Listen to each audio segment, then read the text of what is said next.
کسی جنگل میں اشرف کوّا اپنی پتنی سلمیٰ چڑیا کے ساتھ رہتا تھا۔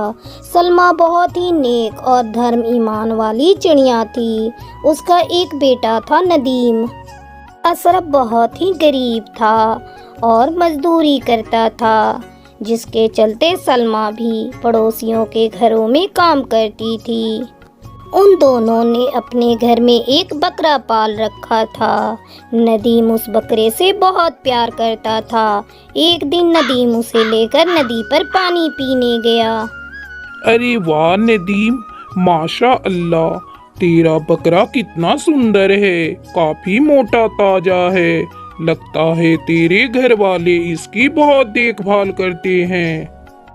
ہاں، تو ٹھیک کہہ رہا ہے عامر، میرے امی ابو اسے اپنے بیٹا جیسا مانتے ہیں اور میں بھی اسے اپنا چھوٹا بھائی مانتا ہوں۔ اس کے بغیر تو میں زندہ رہنے کی سوچ بھی نہیں سکتا۔ اچھا عامر، اب میں گھر چلتا ہوں، امی گھر پر میرا انتظار کر رہی ہوں گی۔ ندیم اپنے بکرے کو لے کر گھر آتا ہے۔ اسے دیکھ کر اس کی امی سلمیٰ اس سے پوچھتی ہے، ارے بیٹا، میں کب سے تیرا انتظار کر رہی ہوں، تو کہاں چلا گیا تھا؟ چل جلدی سے اس بکرے کو باندھ دے، تجھے تو پتہ ہے نا کل بقرہ عید ہے اور ہمیں اس کی قربانی دینی ہے۔ ایسے میں کوئی اسے چرا لے گا تو ہم قربانی کیسے دیں گے؟ قربانی؟ کس کی قربانی امی؟ میں اپنے بکرے کی قربانی نہیں ہونے دوں گا۔ ندیم زور زور سے رونے لگتا ہے۔ اس نے کھانا پینا چھوڑ دیا۔ اسے بس ایک ہی چنتا ستائے جا رہی تھی کہ وہ اپنے پیارے بکرے کو کیسے بچائے۔ یہی سوچتے سوچتے وہ سو گیا۔ رات کو جب اشرف کوّا گھر آیا تو اپنی پتنی سے پوچھتا ہے، بیگم، یہ ندیم میاں کہاں ہیں؟ آج ان کی آواز سنائی نہیں دے رہی ہے، ہم سے ناراض ہیں کیا؟ ذرا انہیں میرے پاس لے کر تو آؤ، کل بقرہ عید ہے، میں ان کے لیے بہت سارے نئے نئے کپڑے اور کھلونے لے کر آیا ہوں۔ ندیم، بیٹے ندیم، کہاں ہو؟ یہاں آؤ، دیکھو میں تمہارے لیے کیا لے کر آیا ہوں۔ رہنے دیجیے جی، وہ سو گیا ہے، ضد کر رہا تھا میں بکری کی قربانی نہیں ہونے دوں گا، بہت سمجھایا پر روتے روتے سو گیا۔ اگلی صبح جب ندیم کی آنکھ کھلتی ہے تو اس کا بکرا زور زور سے چلا رہا تھا اور اشرف قربانی کی تیاری کر رہا تھا۔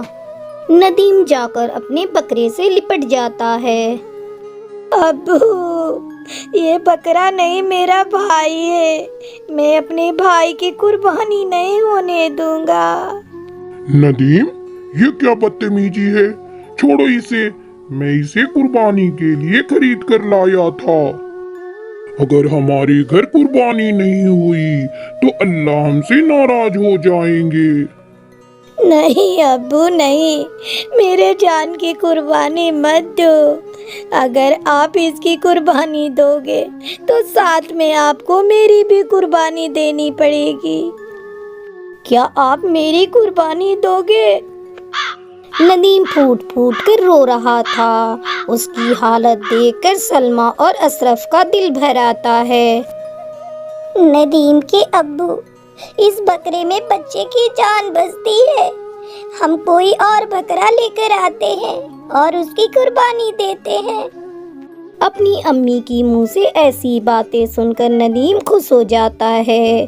اس نے اپنے بکرے کو قربانی ہونے سے بچا لیا، پھر وہ اس کے ساتھ خوشی خوشی بقرہ عید مناتا ہے۔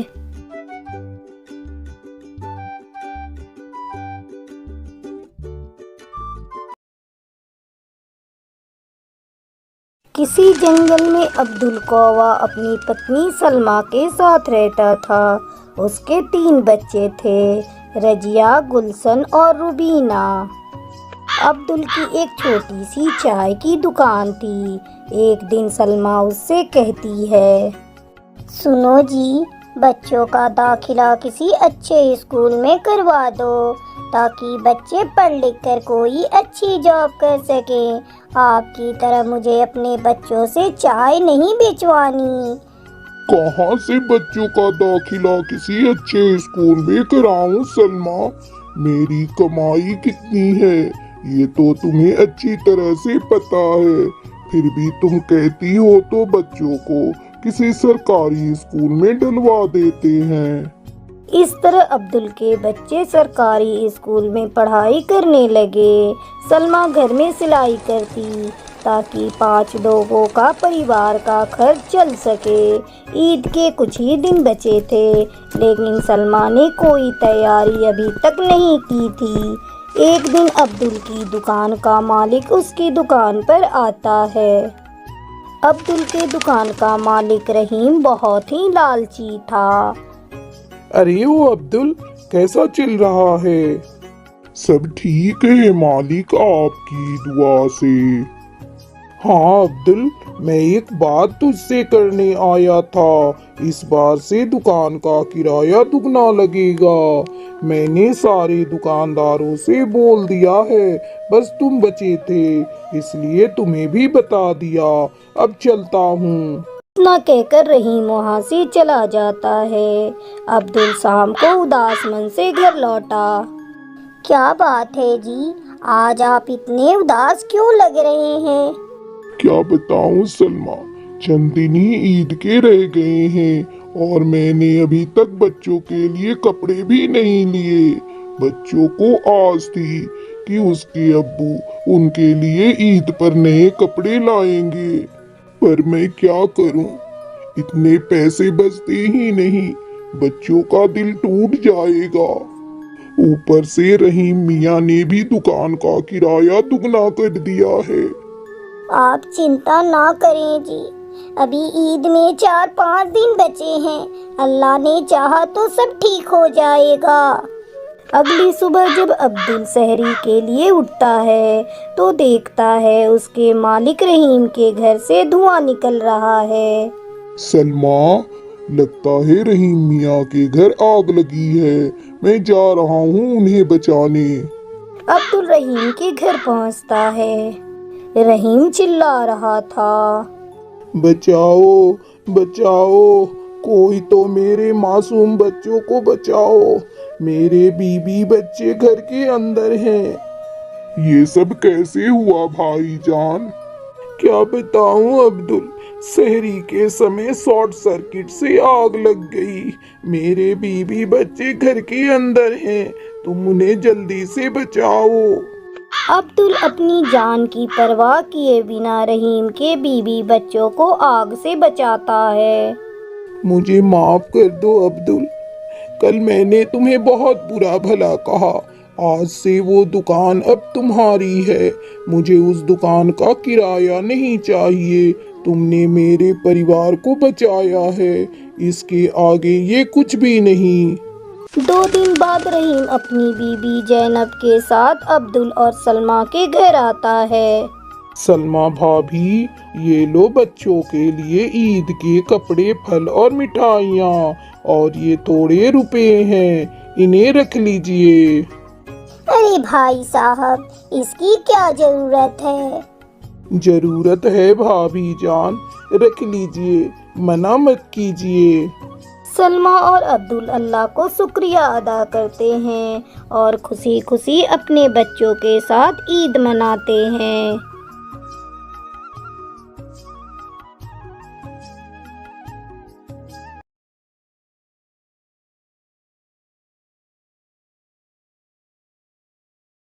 بہت سمے پہلے کسی جنگل میں ٹنٹنی چڑیا اپنے پتی رامو کبوتر اور 2 بیٹیوں کے ساتھ رہتی تھی۔ رامو کے آم کا باغیچہ تھا، وہ آم کو بازار میں بیچتا اور اس سے ملے پیسوں سے پورے سال اپنے گھر کا خرچ چلاتا تھا۔ ایک بار وہ اپنے آم کے پیڑ میں پانی ڈالنے کے لیے اپنے باغیچے جا رہا تھا۔ اس نے ٹنٹنی سے کہا، ارے وہ ٹنٹنی، سنتی ہو؟ میں باغیچے جا رہا ہوں، آم کے پیڑ پر منظر آنے شروع ہو گئے ہیں،